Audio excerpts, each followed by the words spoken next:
That which hath made them drunk hath made me bold. What hath quenched them hath given me fire. Hark! Peace.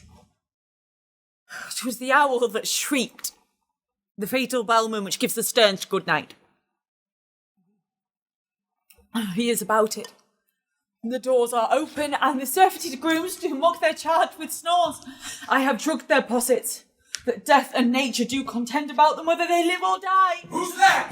What ho? Alack! Oh, I'm afraid they are awaked, and 'tis not done. The tempter, not the deed, confounds us. Hark! I laid the daggers ready, could not miss him. I do not resemble my father as he slept. I have done. My husband. I have done the deed. Didst thou not hear a noise? I heard the owl scream and the crickets cry. Didst thou not speak? When? Now. As I descended. Aye. Hark!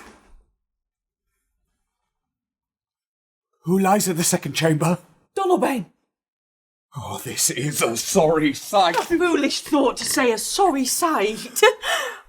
There's one did laugh in sleep, and one cried murder, that they did wake each other. I stood and heard them, but they did say their prayers, and address them again to sleep. There are two lodged together. Why, one cried, God bless us, and Amen the other, as they had seen me with these hangman's hands.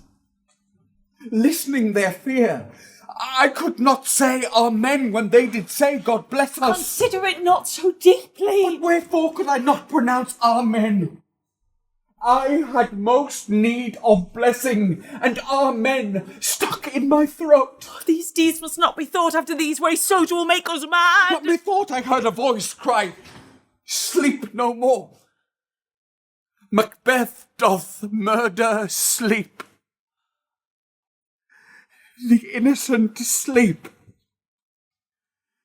Sleep that knits up the ravelled sleeve of care, the death of each day's life, sore labour's bath, balm of hurt minds, great nature's second course, chief nourisher in life's feast. What do you mean? And still it cried, Sleep no more.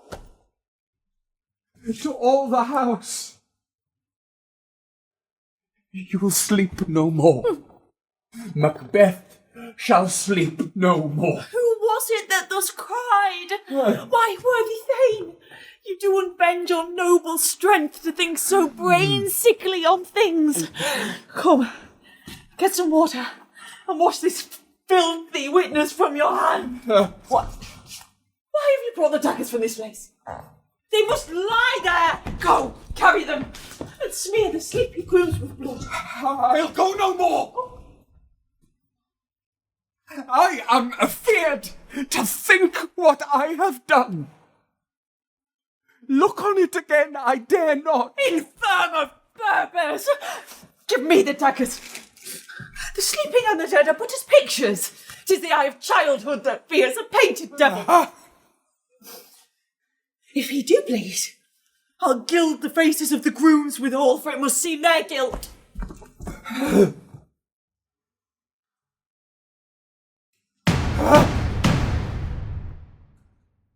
Whence is this knocking? How is't with me when every noise appalls me? What hands are here? Ha! They pluck out my eyes! Will all great Neptune's ocean wash this blood clean from my hand? No. This my hand will rather the multitudinous seas incarnadine, making the green one red. My hands are of your colour, but I'm ashamed to wear a heart so white. I hear a knocking at the south entry. Retire we to our chamber. A little water clears us of this deed. How easy it is then! Your constancy hath left you unattended. Hark! more knocking. Get on your nightgown, lest occasion call us and show us to be watchers. No, be not lost so poorly in your thoughts. Oh, to know my deed, 'twere best not know myself. Oh, wake Duncan with thy knocking. I would thou couldst.